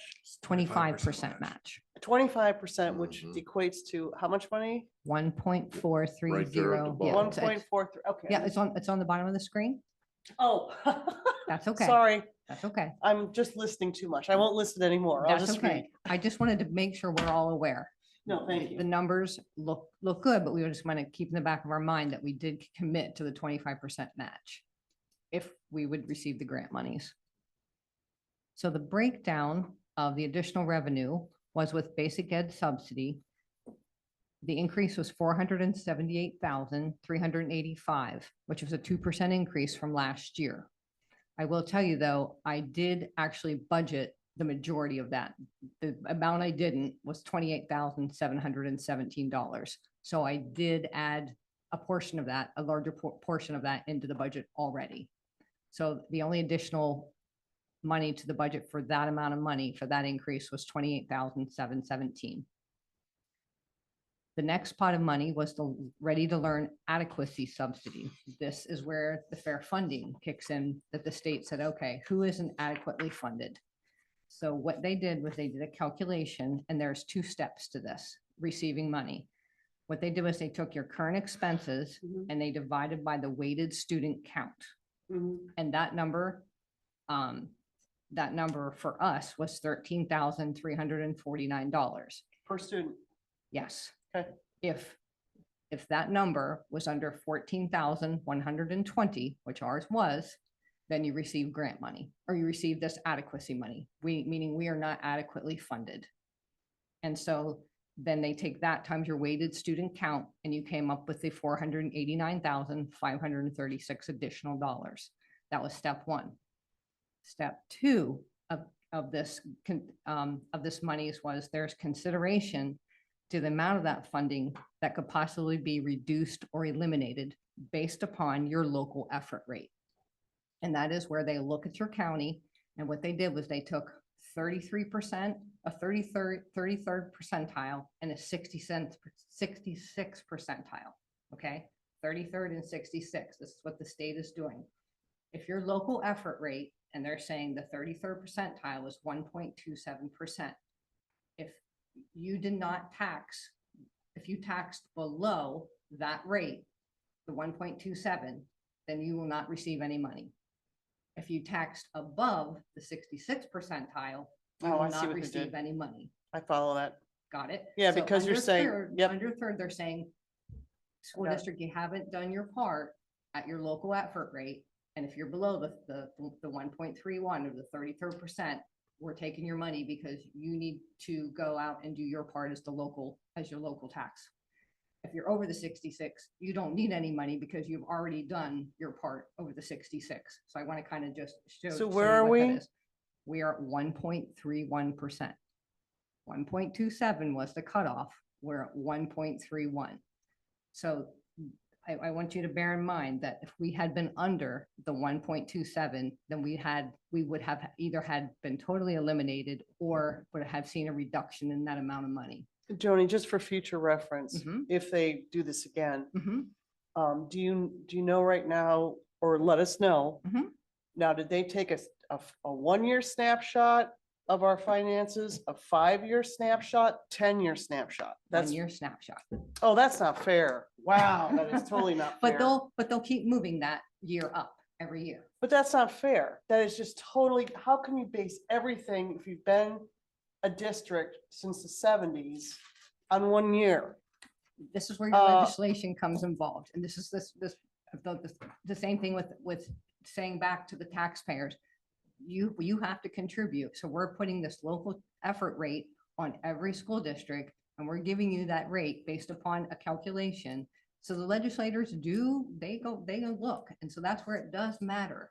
Your legislation matters how much funding we get. Not only where are we going to give you an amount, but we're also going to put a stipulation on it. So they're coming back to every school district, like I said, and putting this local effort Well, rate the on. public should know, please, however you word this during the work session, you know, if it's all right with Dr. Redmond and everyone else. So it's worded, so people understand that fact that if local school districts don't keep raising your taxes, we won't get any money. I mean, that's just because of a 1-year snapshot. And say it's because of the legislators who decided that. But Right. that plays right back to what Audrey had mentioned a couple hours ago Right. here, as far as if Even you bond do rates. 0, tax increases for 2 or 3 years, and then all of a sudden you hit one and go 2 or 3% or whatever, then it's easier, not easier, but it looks makes more better. sense if you do modest incremental increases over time, because rather than have to, everybody loves to say, well, 0 tax increase. And that's great. I mean, the public loves that. But now, as Joni's saying, that whether you agree with it or not, it's the way Harrisburg is calculating this. And we Yes. came pretty close to not getting that money by the sounds of things. Yes. So, It's an interesting, I watched a PASBO webinar and they really broke it down. And, it's part of the calculation is this local effort rate. It was interesting to see how many schools, though they had $500,000 allotted to them, lost 200,000 because they were below the 1.31%. No, I'm serious. That is that's- horrible math. Yeah. You don't base your end result on one study or on one anything, one exam, one this, one that. Idiots. Sorry. I'll own that one. And I don't know if that's what they'll use next year. They did use, I believe it was, so the adequacy funding was $4.5 billion that they committed. And they only used a ninth of that this year, which is about 493 million. So they're earning And- interest on that money that they should be giving to the school districts. About 348 schools received the money out of the 500. So out of 348 districts, 493 million was distributed. We got about $500,000. So it makes even more sense to tighten your belts a little bit and cut back on stuff. You always want to be conservative and cognizant of all your expenses, absolutely.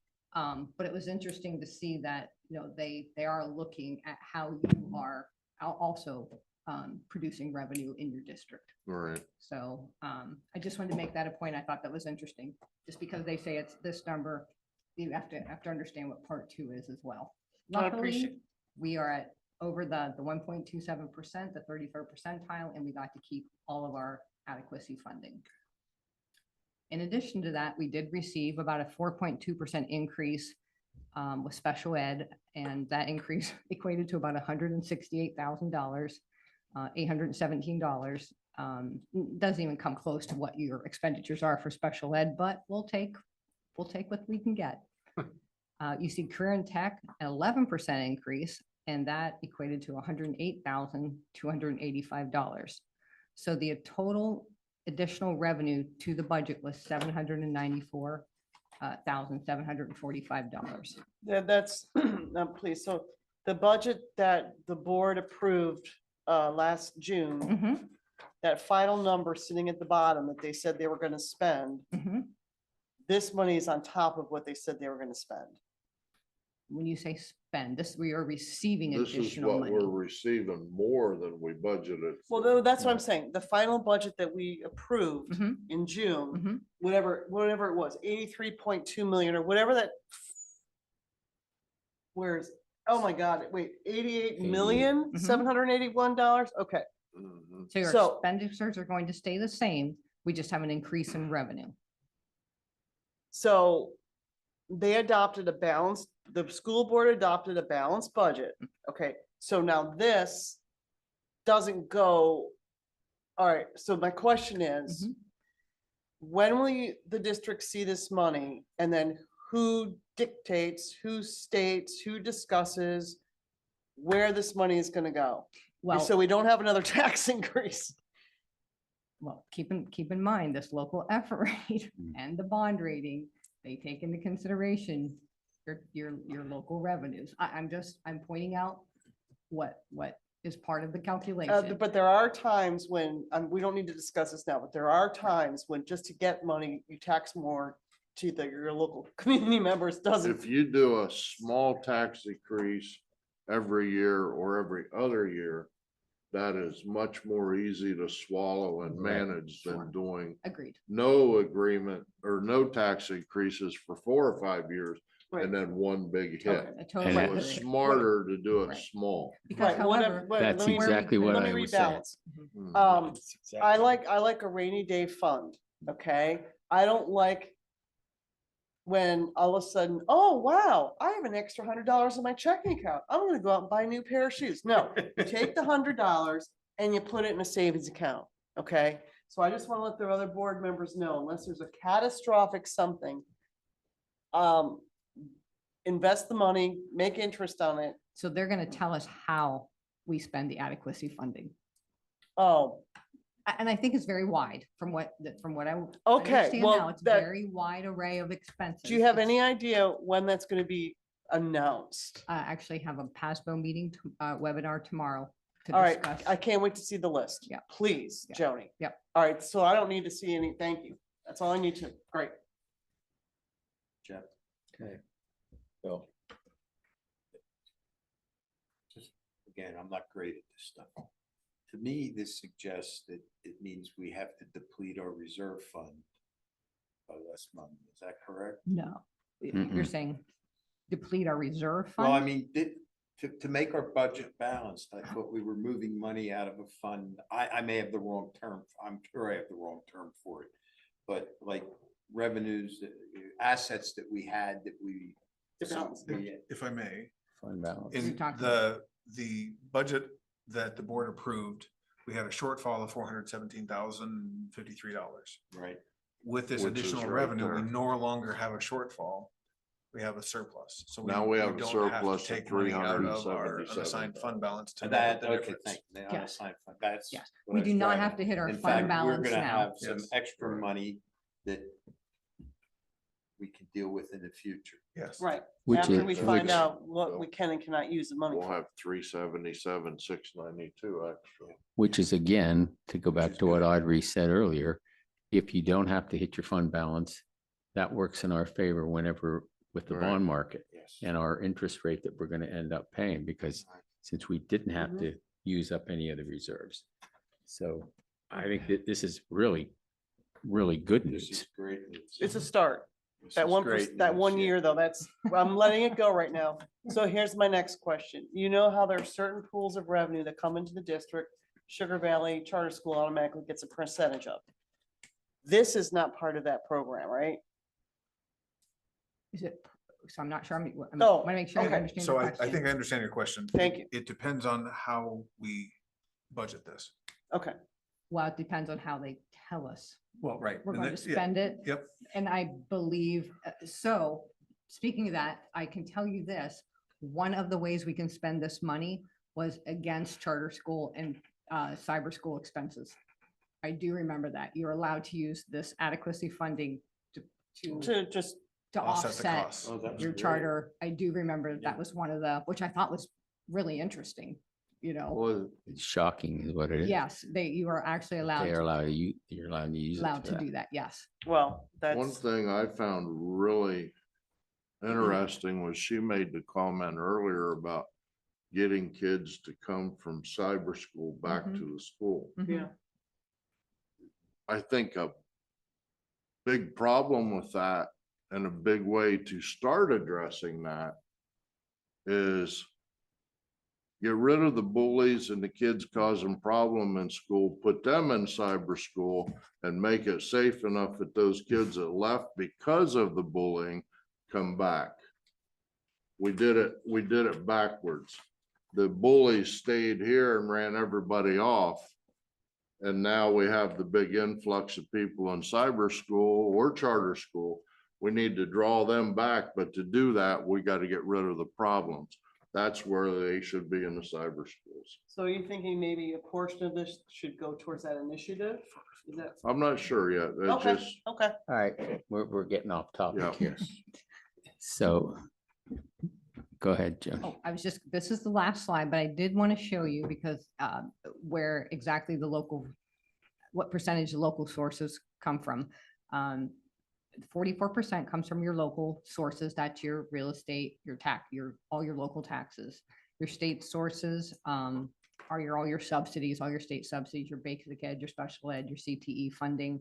And then your federal sources are currently your ESSER funds and your title funds.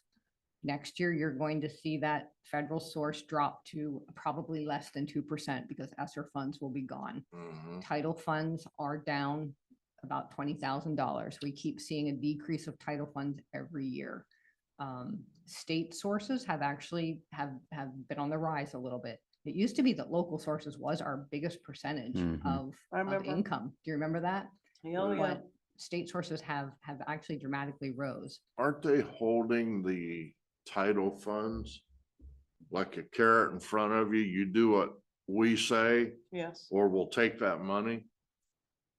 I don't recall that. We have used the title funds. There's definitely Title I funds have definitely decreased over the year by about 2%. But we've always used it for teaching of the title or professional development. But we receive it every year. Well, we have to follow federal law. Oh, If you, absolutely. if you Oh, are going to, absolutely. if you're going to accept and use federal money, which is basically what Joni's talking to, the title money and the ESSER money that is gone as of September. Yes, Yeah, know, you gotta do what they say or you're not gonna get it. yes. So it's like the proverbial carrot being hung out there. You either do it or you don't. Yep. Well, that's your choice as a district. If you choose not to accept the federal money, which, as Joni's saying, is decreasing instead of increasing or staying the same. Yes. May we have if none of the board members, or if you agree or disagree, just please speak up. We've never done this. And now that you've said that, would you be able to put together for us a short summary presentation of all the different Title I, Title IX, how much got last year and how much you're anticipating this year? And then maybe through the policy committee, Dr. Redmond explained, or whomever explained to us, now, if we don't do Title I money anymore or next year, or no, This is What- what what- programs that affect. yes, what programs does the Title I, Title IX, because I am going somewhere with this, but not right now. So would that be difficult for you to put together? That would be lovely if we could have a presentation on that. and a Well, I'll tell you discussion. right now, if you didn't have your title money, you would lose a lot of staffing.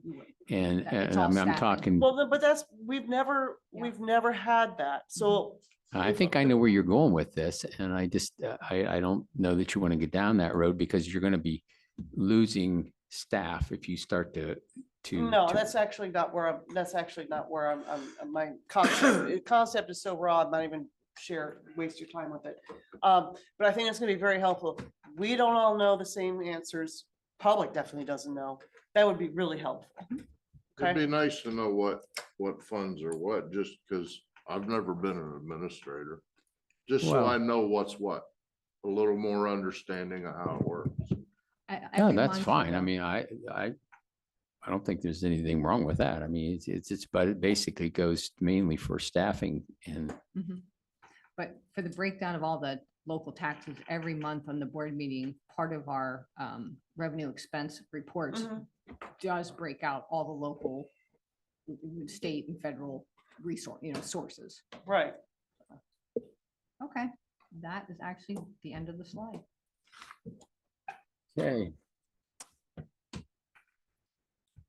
Anything else now that we are at 5 o'clock and we've had a marathon meeting here? Sorry. Um, yes, sorry. Anything else for the good of the order? You know, better be quick because I give you 2 minutes or less. Well, it's- Okay, please, business office, please. Not right now, but I would like a very thorough discussion on the software that we bought, the board approved about a year and a half ago, and the software that's being used now, and the software that you may need to purchase, so we can finally just do what anyone with a spreadsheet needs to do. Click this, click that, click this, click that, boom, there's the report. So just like we heard about the tax office, okay, shame on me as a board member. I didn't know. All those years, they've been pushing papers, they could hit some buttons. So- And on our September agenda, Uh-huh, we will be discussing our recommendation for the new software that we'd like to use. great. Thank you so much. Thank Are you. we using the software that was bought before We to are its currently full using, potential? we are currently using, it used to be called Winehammer, now it's bought out by Link. It's called Alio. Okay. Probably for 15 years. It's antiquated. It's very hard to use. It's very hard to explain. You get very basic canned reports. You can't do a whole lot with it. It's hard to train staff with it. So we're looking at something that's easier to use, more streamlined, more school districts use it. It's dashboards, nice reports. Yes, they're all connected. If you make a change here, it actually changes here instead of changing it here and changing it here. That's what we've been talking, yes, Yeah. yes. So the Yes. modules talk to each other. So Even yes, if I'm that's- on my deathbed, I will be at that meeting. Careful, someone might- Yeah. I just said. Chairman Jeff, can we I- go home now? I am adjourning the meeting. Thank you. It was very good.